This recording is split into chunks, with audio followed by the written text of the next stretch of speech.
All right, are we ready to go ahead and get started?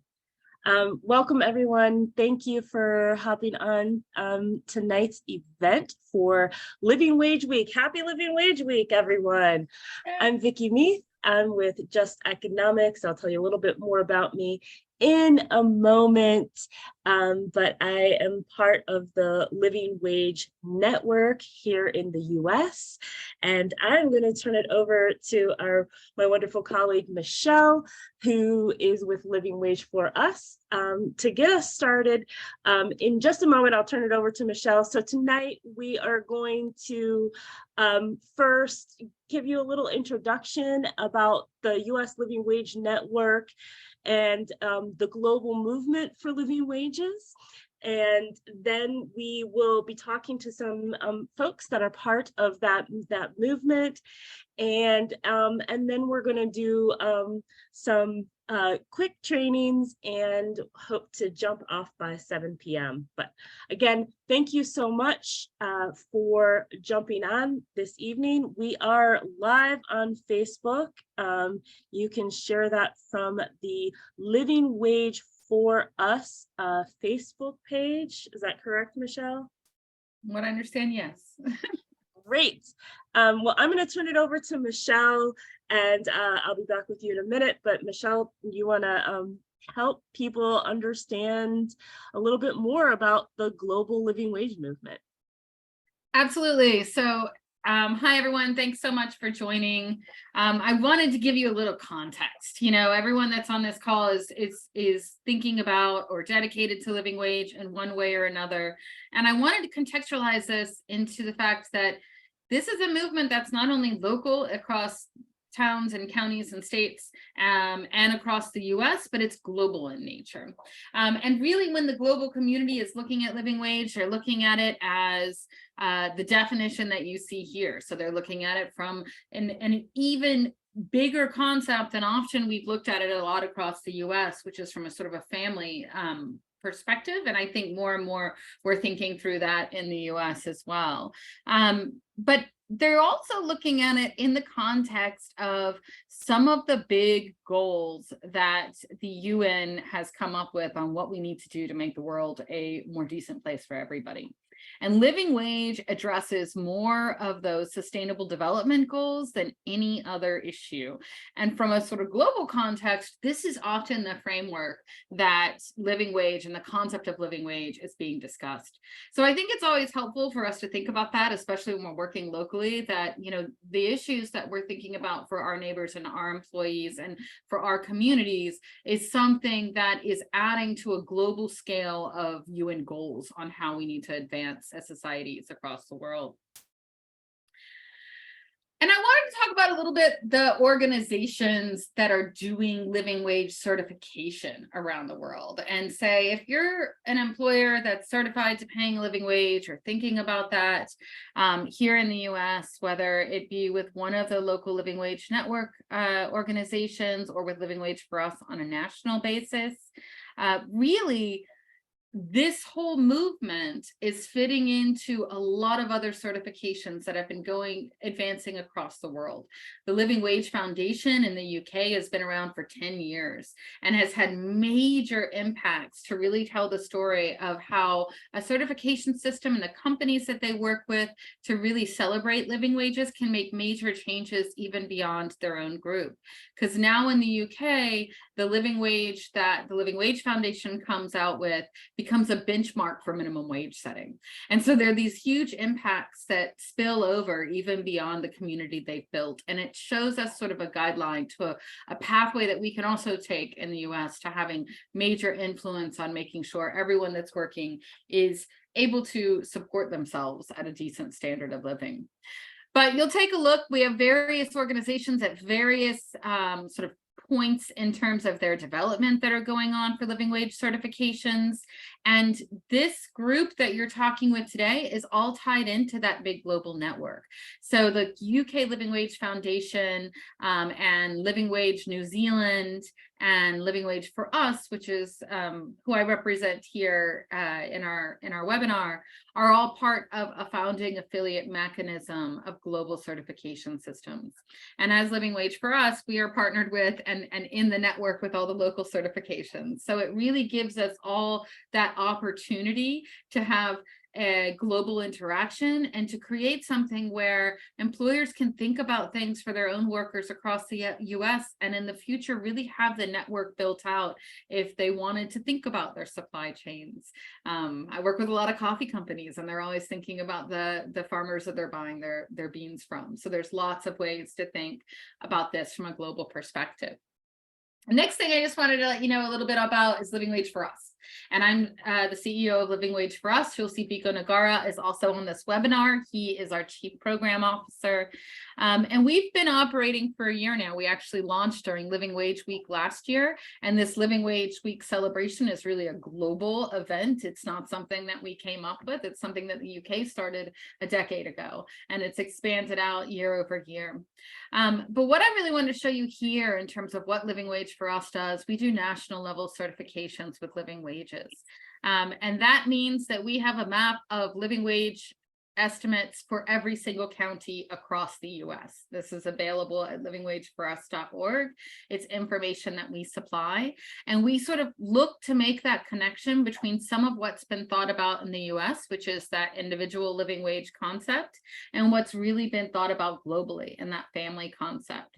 So on the map that we have online, you'll see the color coding. That is a commuting zone. We look at the lowest cost county within a commuting zone for our living wage estimates to say, as long as someone can live somewhere in the area, and we look at family living wage rates. But we also have a tier 1 certification, which is sort of a starting point on that journey and much more closely aligns with all of our partners' individual living wage rates. So we're really thinking about this, about how can we connect what's been happening locally and on the grassroots level to what's going on in a global movement context. And it creates a real opportunity for employers across the US to get data on, once they've started, what's the next step to take. The next one that I wanted to talk about, and I'm going to turn this one actually a little over to Vicki because she is the expert on this, is I just want to say one thing is in the Living Wage Network, right? So we talked global, we talked national, really important to have the grassroots. And that's where I'm going to leave it to Vicki to start talking a little about the network. Yeah, thanks so much, Michelle. It's so great to know how we at the local level are plugged into an international movement, and this is International Living Wage Week. But yes, again, I'm Vicki Meath. I'm with Just Economics. We're based out of Asheville in Western North Carolina, but we are connected with several other groups around the country that are doing this work to certify employers in their communities that are paying a living wage. Over here in Western North Carolina, we have over 400 employers that have committed to paying a living wage to all of their employees. And it is so great to be connected with this larger movement, and we're going to talk more about that movement tonight. But I just wanted to kind of let you know what that network looks like. We have groups on the ground in different communities. The Tompkins Worker Center out of Ithaca, New York, the Virginia Living Wage, which is with the Virginia Interfaith Center for Public Policy, Orange County Living Wage, which is another program in North Carolina, as well as Durham Living Wage Project, which is another program in North Carolina. There's Nashville Living Wage in Tennessee, Employ Indy in Indianapolis, Indiana, and we have some groups that are getting started. So Prosper Georgetown is in Georgetown, Texas, and has been getting started with a living wage certification program. And we also know that there's programs that are getting started in Forsyth County, North Carolina, and one that's being resurrected in Durango, and some interest in Boston and the New England area. So all of our local groups on the ground are pushing this local living wage movement and really encouraging employers to pay a living wage. And this is a week where we're able to connect with that larger vision for living wage and that larger movement. So I'll turn it back to Michelle to talk a little bit more about that. Fantastic. Thanks, Vicki. So I want to talk a little bit first about the ecosystem of living wage, because one of these things is, what's my role? Where do I fit in? It's one of the things that we wanted to cover today. And the thing about living wage as a concept is that this doesn't fall all on any one player. It isn't just up to employers to think through. It isn't just up to policy to make sure that they take it forward. It's up to all of us to play a certain role, because there are barriers and incentives that are hidden within the entire ecosystem of living wage players. So we wanted to go over that a little bit with all of you all, so you can think about how this movement, how many it touches. And one is the labor movement. I mean, clearly, I think Tompkins County Worker Center is a really important piece to talk about. It's a worker center that's been around for a long time. Unions are a big piece of being able to use living wage data to the point where it's helpful in collective bargaining. And we always are respectful of just sort of the strength of the labor movement overall to advance the issue of living wages.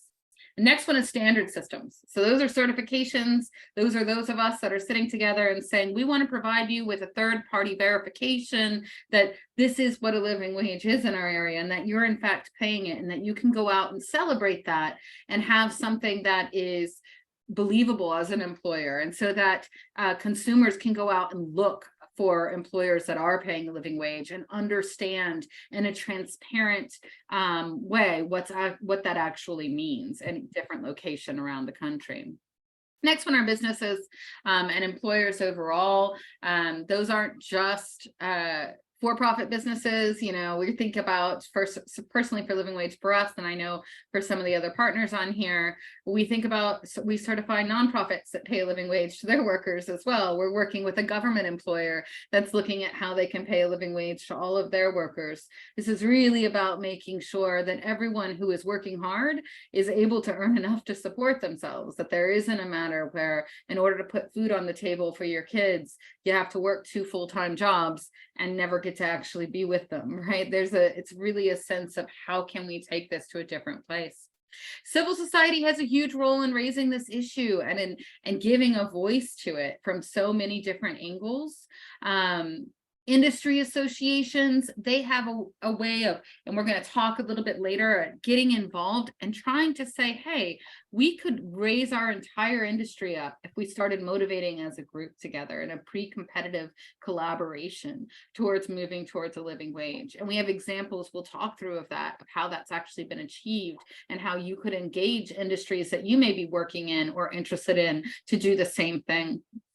And investors, we at Living Wage for Us, we work with a lot of investors that are both large, investing in the stock market type of investors that are thinking about ESG type of compliance, and big companies, how are they doing on their social aspects of the work they're doing, and really trying to reward those that are paying a living wage. But we also work with investors that are looking at venture capital, or looking at how they can sustain growth of business in smaller rural areas, for example. How can we help businesses scale up?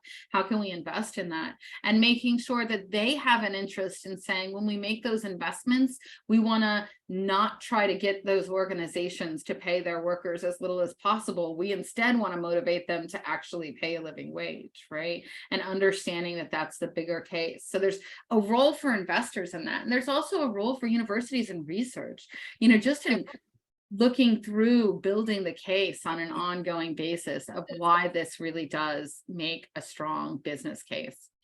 So we just wanted to frame today's conversation in that context, that we need the grassroots local level. We need a national level campaign. We want to fit into the global campaign, and we want to recognize that no matter who you are, you have a role in this overall movement.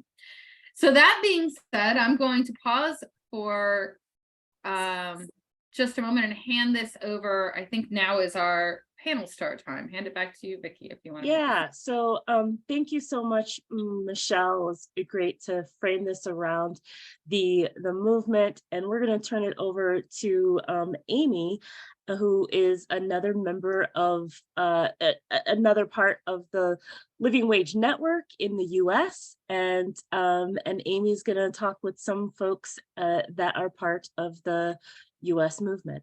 Amy? Thank you, Vicki, and good evening, everyone. I am just proud to be a part of this conversation as the board president of National Living Wage.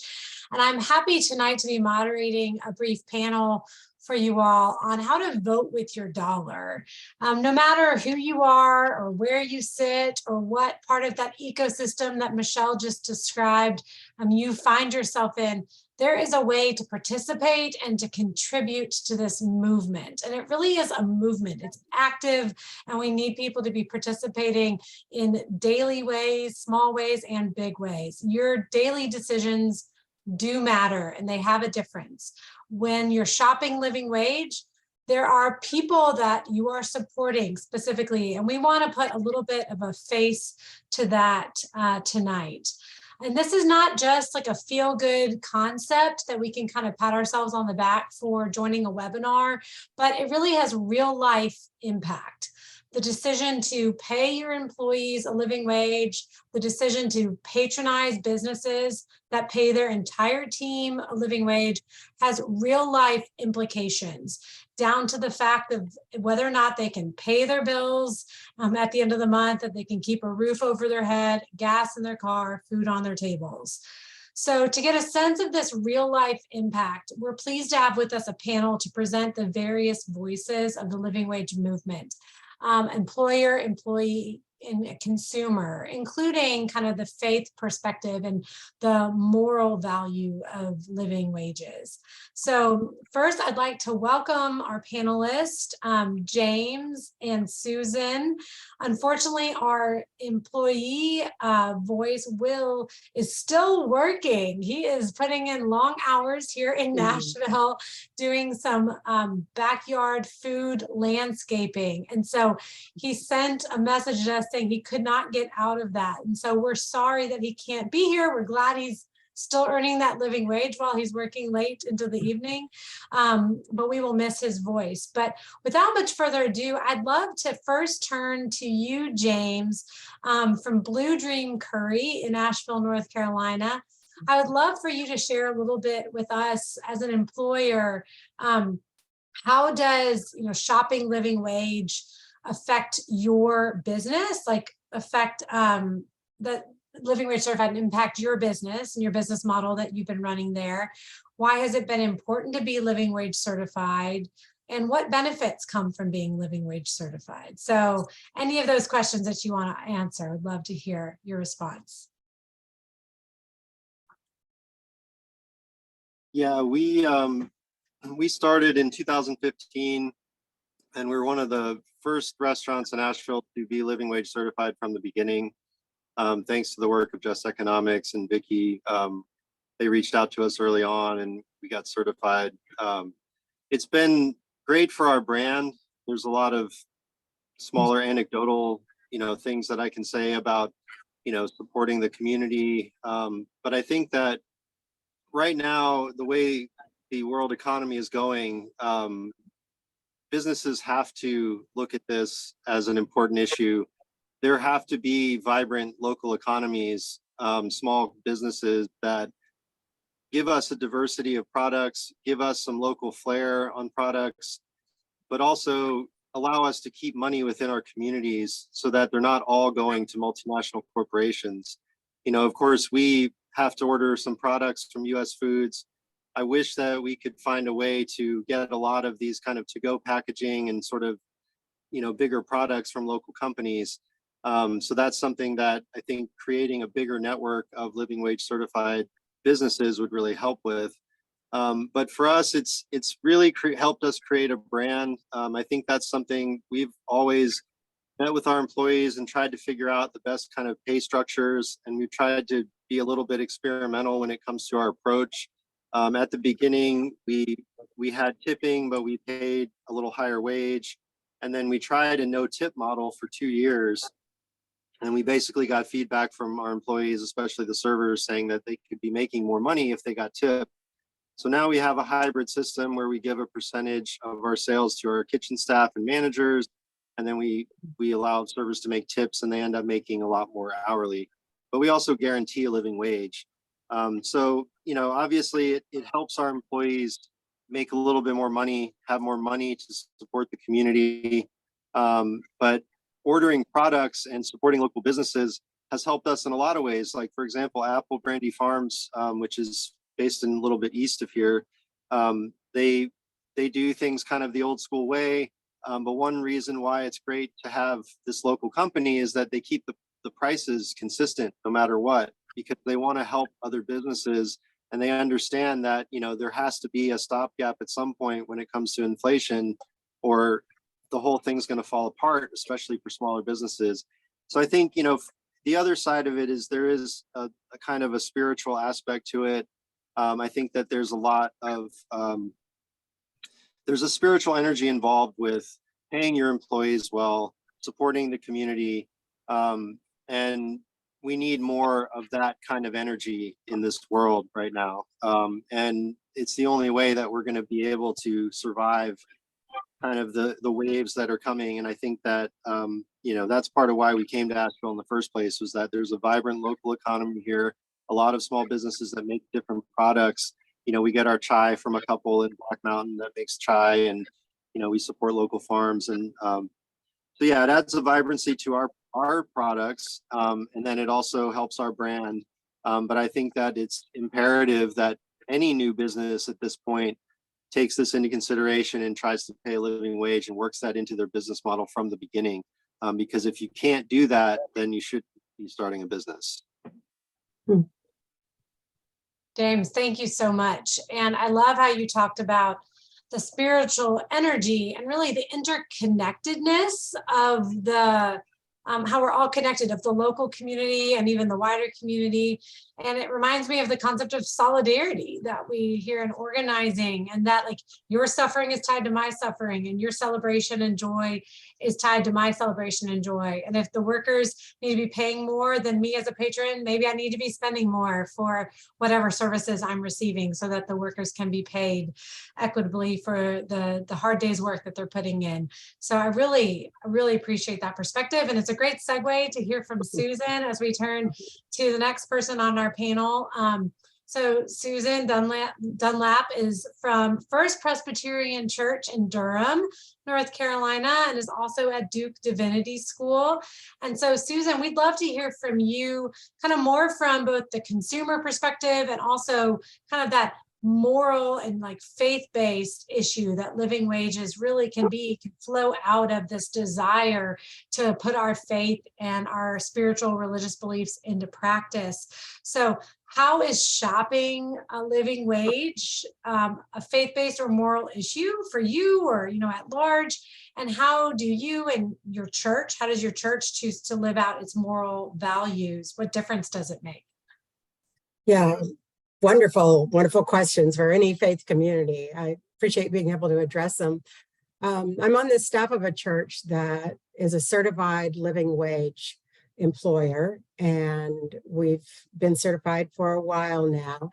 And this decision is absolutely consistent with our reading of our sacred text, with our reading of the Bible. It's I looked up a few specific texts, and it's so unequivocal. The prophet Malachi rails against those who oppress hired workers in their wages. That's pretty clear.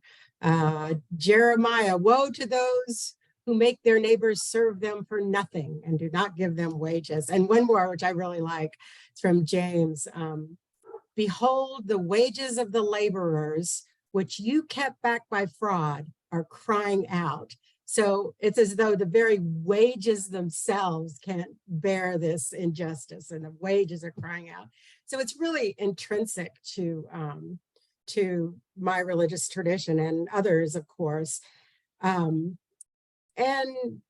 paying a living wage, being a particular kind of consumer, is all part of a larger thing of economic justice. in my tradition. And that's embedded in who we are as a church. Of course, not all churches are that way. Many people would say that faith is about an individual's relationship with the divine, and it's about praying correctly and about converting people to believe what you believe. But that's clearly not my tradition. Some people say that the church should not get political, and they mean by that the church shouldn't endorse political candidates, and I agree with that. However, in my role as a teacher of future pastors, I tell students just the opposite. I tell them that excellence in leading a congregation must include skills in community organizing, skills in advocacy before a city, county, state, and national bodies. It absolutely must include, from time to time, civil disobedience. Excellence starts at home. It means including in our budgets and personnel policies in our church a living wage to our workers. So I also want to say one more place that congregations, obviously not just Christian congregations, but faith communities, often have an insight into people's lives on the ground. So our church distributed eviction prevention money during COVID, and to help keep people from being evicted. And we helped hundreds of families avoid eviction. And this included lots of interpersonal interactions with these individuals and these families. And we were able to take the stories of these families and use them in the public realm, use them when we talk to county commissioners, city council, social services, the housing authority, and so forth. So our on the ground interaction with people who really need this money it bore fruit in many ways. One of the most heartbreaking things that we saw is older people who believed that when they retired, they would be able to have a comfortable living, that after years and years of backbreaking work, they would be able to retire comfortably, and they're just not able to do that.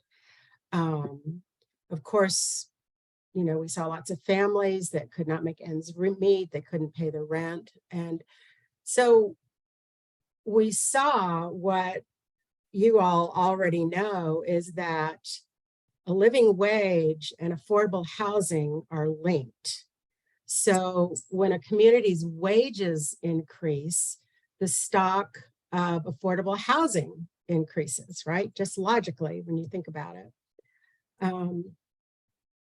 So I want to put in a plug for faith communities while you're thinking about a living wage, because faith communities are employers, we're purchasers, we can be a strong public moral voice for a living wage, and we can be a public presence that proclaims that, yes, indeed, a beloved community, as King said, is what we are working for and what is called for. So include the faith communities.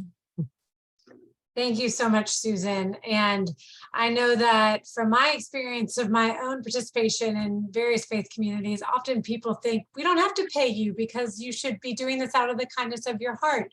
And so I really appreciate when churches can say, not only do we believe these things in theory, we're going to put them into practice and pay our own employees.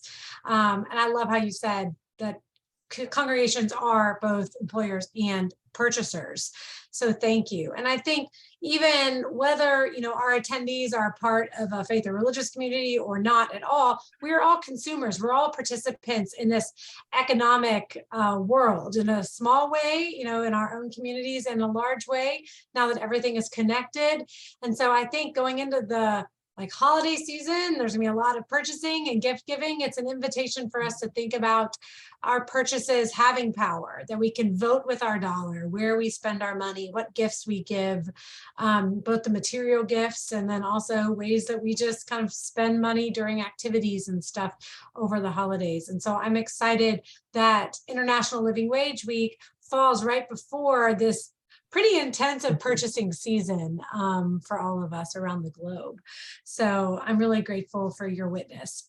I know we do have a couple minutes if people have questions. So if you have a question for our panelists, please put it in the Q&A. We'll be monitoring that, and we'd love to bring those up to the wider table for discussion.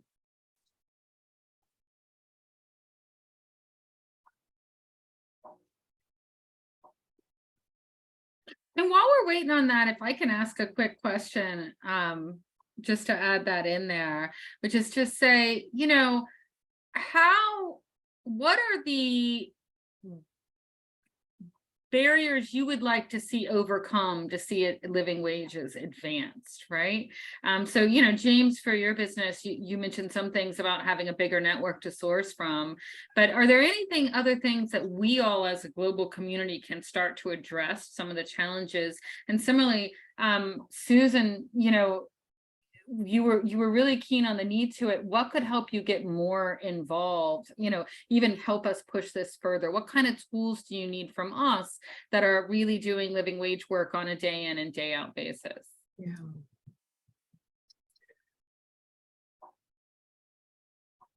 Well, I think raising awareness is really important. And I have to say, it's not really on the radar of a lot of you know, faith communities. I mean, certainly justice is, and the reality of poverty, but specifically a living wage, it's not a lot part of the conversation. And so you mentioned Christmas.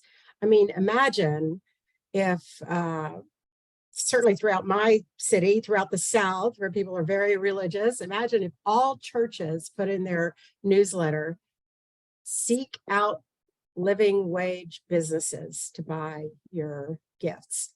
That's thousands and thousands and thousands of people who would be conscientiousized about the importance of this. That's great. Thank you, Susan.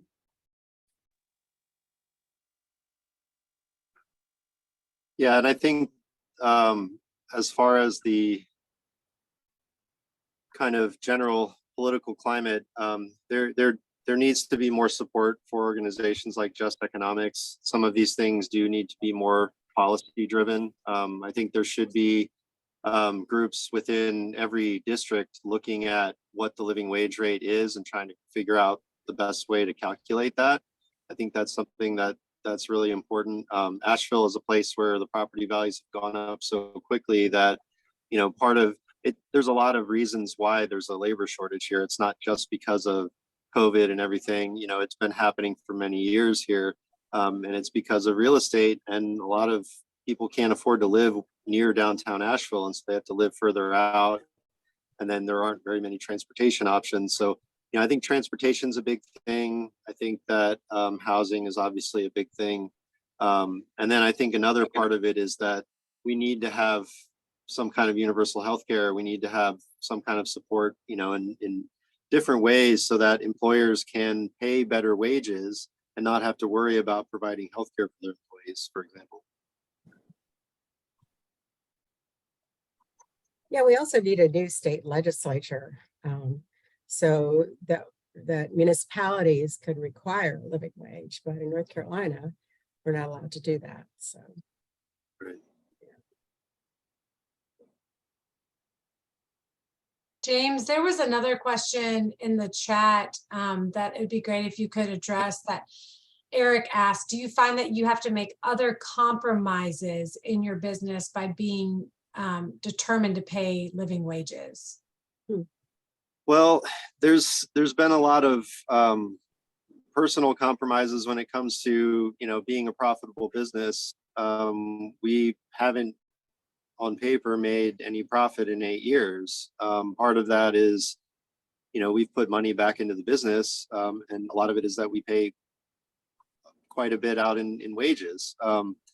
And so I think that that's one thing that's happened in the last few years, is that a lot of big businesses have struggled because of COVID and everything that's happened. But instead of them taking a loss like everyone else, they're getting trillions of dollars from, wherever the money is coming from. Nobody really knows at this point. But that's something that, really needs to be addressed and brought out into the open, that big business is not following the trends of capitalism. In capitalism, if that's the system we have, then, when times are tough for everyone, equally. So I think that, but one of the compromises, we have to make compromises in that we have to have a system that works for the level of staff that we have. We have a very small staff, and sometimes it's a little bit of a challenge when it gets really busy. But my business partner, he was the chef at the beginning. His name's Sean Park, and he created a great system. We usually get out within 30 minutes after close. Most restaurants I've worked at in the past, it could take up to 2 hours to get out because you have to clean big fryers and things like that. So we created a system from the beginning that took into consideration the workflow and what people are having to deal with. And I think that has helped us overcome some of the compromises that we've had to make to be able to pay better wages. Thank you, James. There's one more question I'd like to bring up that's a little bit more in depth. Before I do that, Matilde Pinto asked about how is living wage level compared to the poverty line. It's my understanding the federal poverty line is based on what it takes to support yourself nutritionally, so like food. And that level is very low. Just the federal poverty line for 2022 is $13,590 a year, which equals about $6.50 an hour. And so that's significantly less than the minimum wage, for example. And so we're talking about considering all the factors that it takes to survive month to month, not just food. So there's a significant difference. And there's more information we can send you about that as well. The last question I wanted to direct, Susan, there were some questions about how to get other congregations, to encourage other congregations to join the living wage movement. And one of our other attendees said, like, I work for a church that speaks up for living wage and affordable housing and food security, yet they do not pay their staff a living wage. So how do you encourage them putting their money where their mouth is? Are there concrete but also compassionate steps toward doing that? Well, sort of politically speaking, when you talk about congregations, you usually have to get the pastor on board. And in community organizing, of course, we talk about one-on-ones, right? Having relational meetings with leaders in the congregation. And I would really start there. I also think that change happens in congregations sometimes when only like 3 or 4 people become convinced that this is something that needs to happen, and to give them resources and to encourage them. I think that would be really good. Also, clergy talk to each other. And so if clergy would speak up at different clergy meetings, that can be very influential. If you can get inroads, if you can get a congregation to put forth a resolution at a diocesan level or presbytery level, that also gets the attention of lots of congregations. I have to say, it's honestly, it doesn't feel to me that controversial. It doesn't feel as controversial as other things that churches have tackled. And I honestly think that it must have to do with spreading the word, getting it to be a standard. This is just what you do as a church. You develop the habits. recognize this as a good, as part of being a moral community. And that does happen. It can happen over time. Thank you so much. Mhm. We are going to move. Thank you so much to our panelists, to James and Susan, and to Will in absentia for his participation in this living wage movement. We're going to move to the next and kind of final segment of our series. So I'll turn it back over to Vicki. Yeah, thank you so much. And thank you again to our panelists.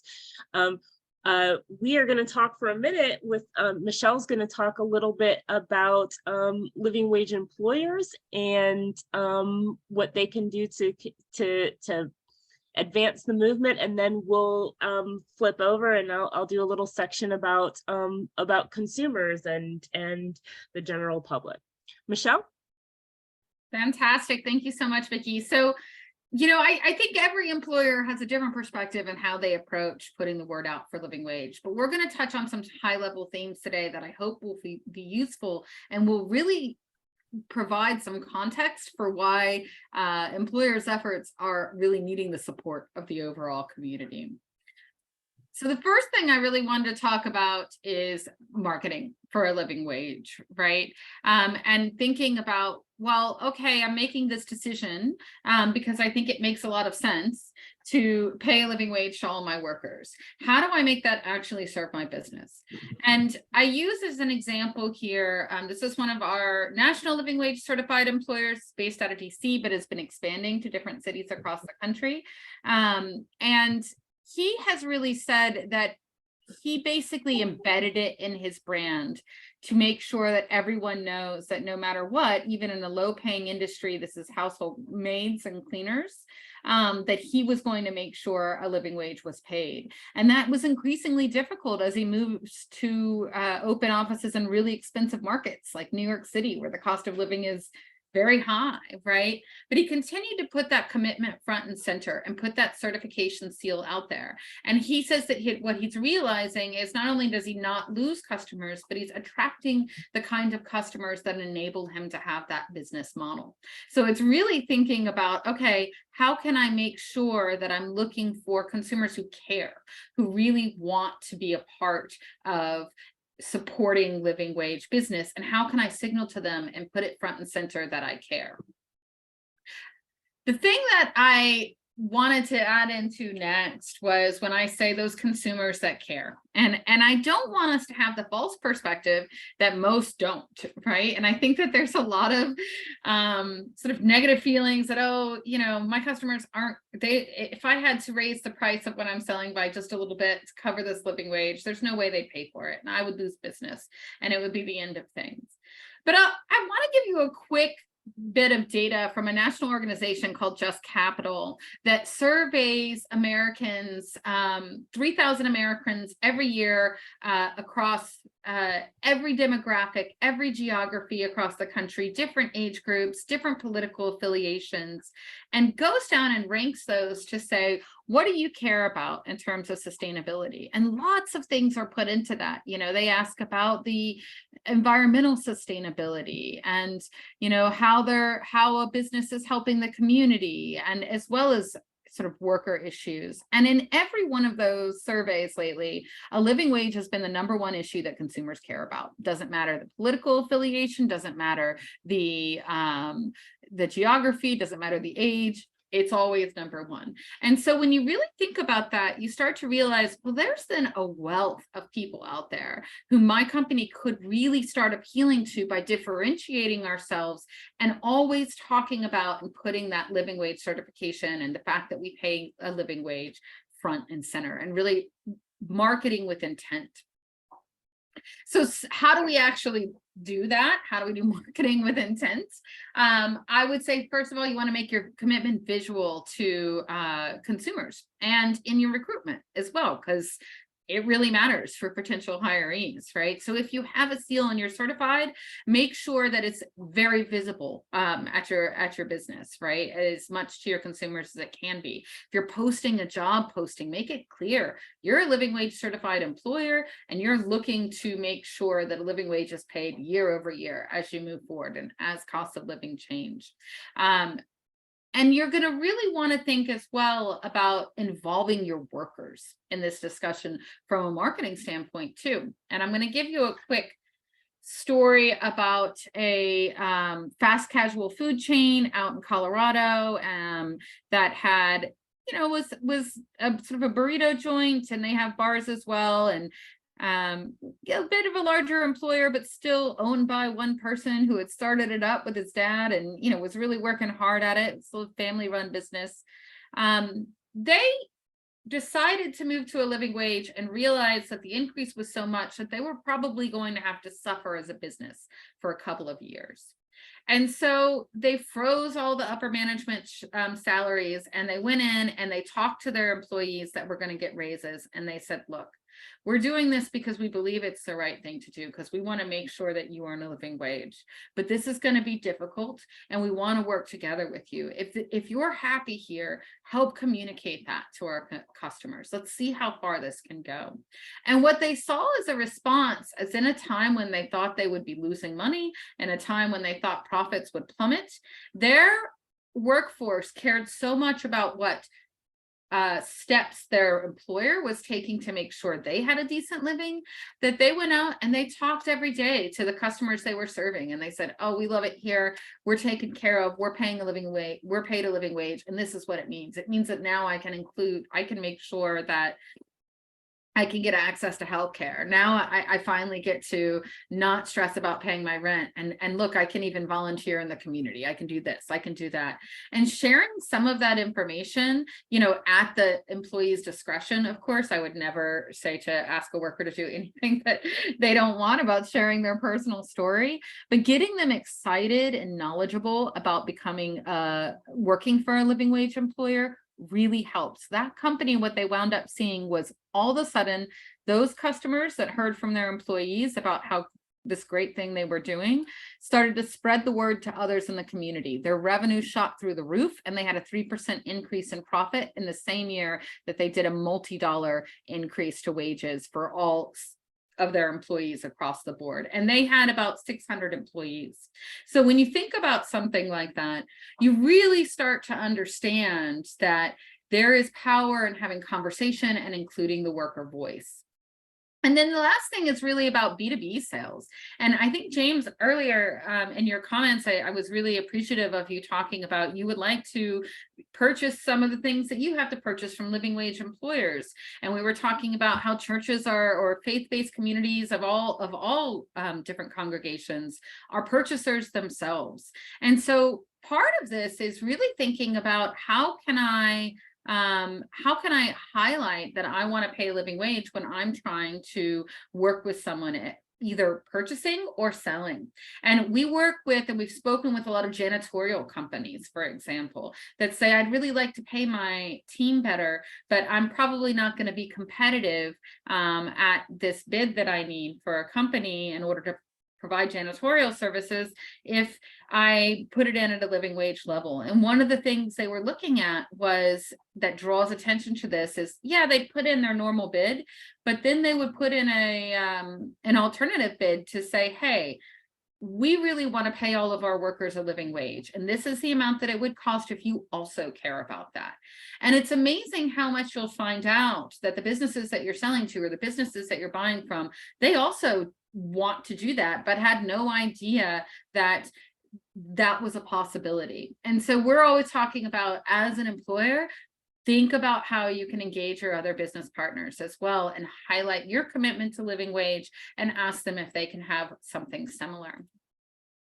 I'm putting here Amalgamated Bank, which is mostly up in the Northeast, but really known as sort of the People's Bank, and was originally started by a group of workers and a union, and it is a unionized bank. One of the things that they said is that they really realized that their customers bank with them because of their values. And it was one thing to talk about those values, and it was another thing to start highlighting it front and center. So it's really about saying, we have a third-party verification, we mean what we say, and putting that out there and including it as part of your brand. It's not just for-profits, by the way. It's also nonprofits that need to pay a living wage. And this goes into the question about some of those churches that might go out and talk about this all the time and maybe you know, the question earlier, and maybe don't pay their own staff a living wage. This is a quote from Minor Sinclair, who runs a think tank type of nonprofit, and really realized that credibility was key to them. It was the most important thing for their organization. And although they would talk about all of these things, they really needed to have a third-party verification behind that. But sometimes what we've seen is the easiest way to get people to move in, especially in a nonprofit world, is when they start understanding the real impacts to their own employees, especially those that are poverty fighting or, you know, working in that field. One of the things on a national basis that we've seen is some food banks that have come in because they suddenly realized that their employees needed to use the food bank, that they weren't paid enough so that they could make it by without sort of survive. They actually needed the food bank, right? And I think that there was sort of a misconception that, oh yeah, well, this is just sort of a fringe benefit, extra thing they can use. But once they started to realize, oh, wait a minute, our workers can't afford food for their families if they're not getting this food from the food bank. And aren't those the people that we're trying to help? And here we are creating more of the same situation. So, you know, I think even as that translates into faith-based communities, telling the real story of how it impacts people really, really actually makes a difference in terms of decision making. I'm going to skip that one and go into just sort of another subject, because I know we're short on time, which is how can employers that pay the living wage advocate to help the broader movement? And one of those is really connecting with the local certification in your area that might be advocating for local policy changes or other issues that will be helpful. Beyond that, there are some national systems that are really working on wage issues that will start making it easier for employers to pay a living wage because they're not undercut so much by their competition. And One Fair Wage is one organization that restaurants actually are working with to try to get rid of the sub-minimum wage that is for restaurant workers, right? They're just working at that level. No one should be earning, you know, under $3 an hour when they're working all the time and just depending on those tips to get by. And this was sort of a quote from Rachel Miller Munzer, but just said that there was a business case as well behind that in the states where legislation eliminated sub-minimum wages, sales went up, tips went up. And all of that happened at the same time, and restaurants grew at a higher rate. So tapping into some of these national movements to say, I pay a living wage, and especially if I live in a state where there's a sub-minimum wage is allowed, I probably don't want that, because those folks, I'm going to have to compete with someone who's paying practically nothing to their workers and try and see how I can have a price competitiveness. And the last one about leveling that playing field is engaging your overall industry. So at Living Wage for Us, we worked with the Specialty Coffee Association to try in our first year to engage the coffee industry with the idea that if we can hit a 20% tipping point, where 20% of the industry is paying a living wage, you start to have a major influence on the wages across the board. And then that makes it so that you're just much more competitive, leading that wave in your industry. And to do so, the best way is to, if you want to do a national effort in your industry, you know, reach out to Living Wage for Us. We'll talk to an industry-wide national organization that is your sort of industry association. We'll go to conferences. We'll engage that industry across the board. In coffee, we've seen that we are currently working with employers that represent 20% or actually more than 20% of the entire industry.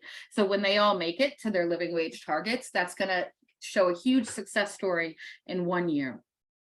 And so those are ways that I think that employers can push the movement. I'm going to hand it over to Vicki now and talk a little bit about where consumers come into play, because really, I talked earlier about how many consumers are interested in this. If you're interested, how do you take action, Vicki? Yeah, thank you, Michelle.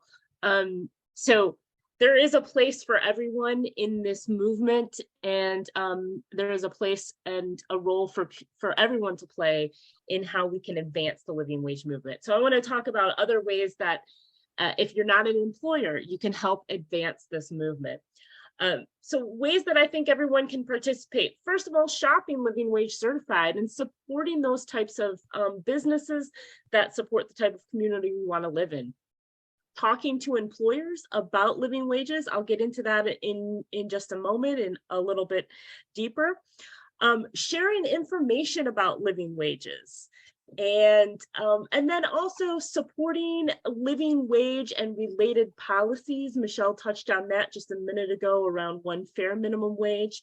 And I'll get into that in just a minute and a little bit further.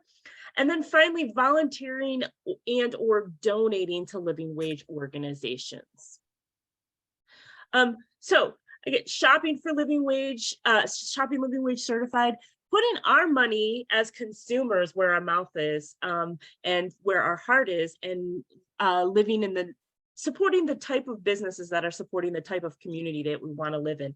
It also really helps further the movement if you are letting that employer know that you're choosing that business because they pay a living wage. And so whether that is verbally telling them, sending them an email or a note, or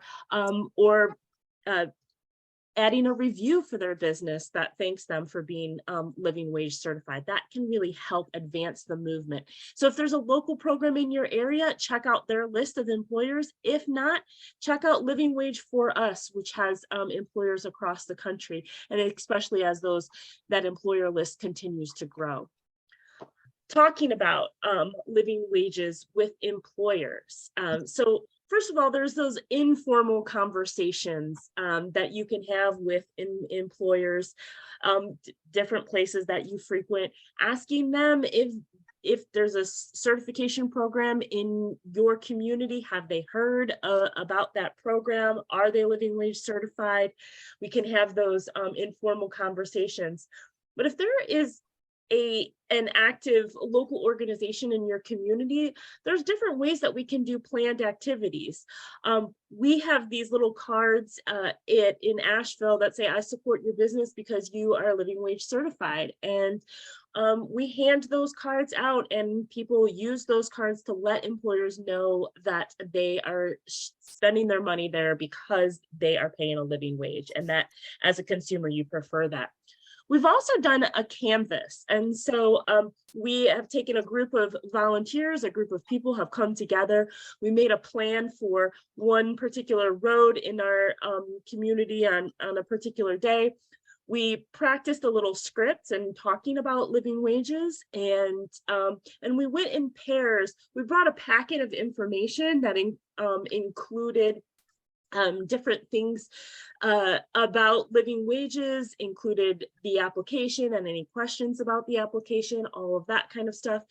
And then we made sure, like I said, that we were going in pairs, but we made sure to document the results so that we could then come back and see, were there people that we needed to follow up with? Were there people that the organization needed to follow up with?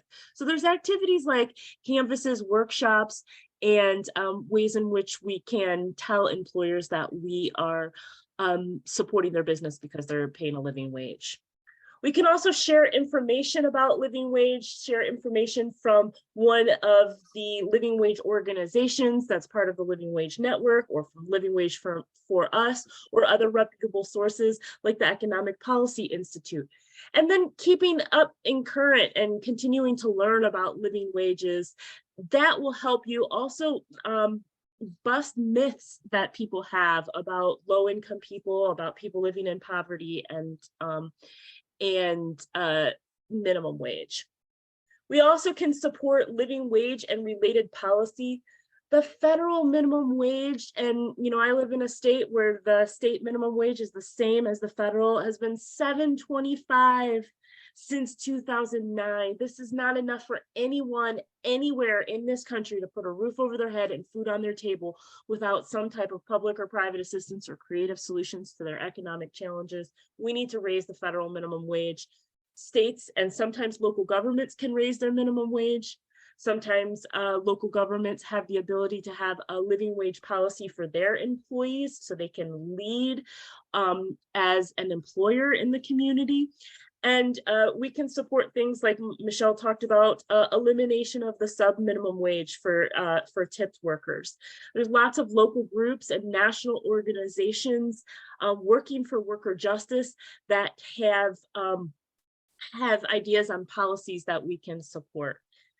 And then finally, you can volunteer with, if there's a local living wage organization in your community, you can volunteer with that organization. Like I mentioned earlier, for example, we've done a canvas and that's been all volunteers that helped to do that. Many of our local organizations have ways for you to plug in. And then finally, we're all nonprofits. All of the organizations in the US that are advancing living wages are nonprofit organizations. So it takes financial resources to do this work and to continue to consistently year after year push this movement forward. So consider donating to a living wage organization in your community, or if you don't have a living wage organization in your community, Living Wage for Us and other members of the Living Wage Network. Finally, I just wanted to mention some tips for talking about living wages. Things that I often tell people is to, first of all, begin with those positive points and stick with, stay on topic with quick, concise points about living wage. We don't need to go off on tangents.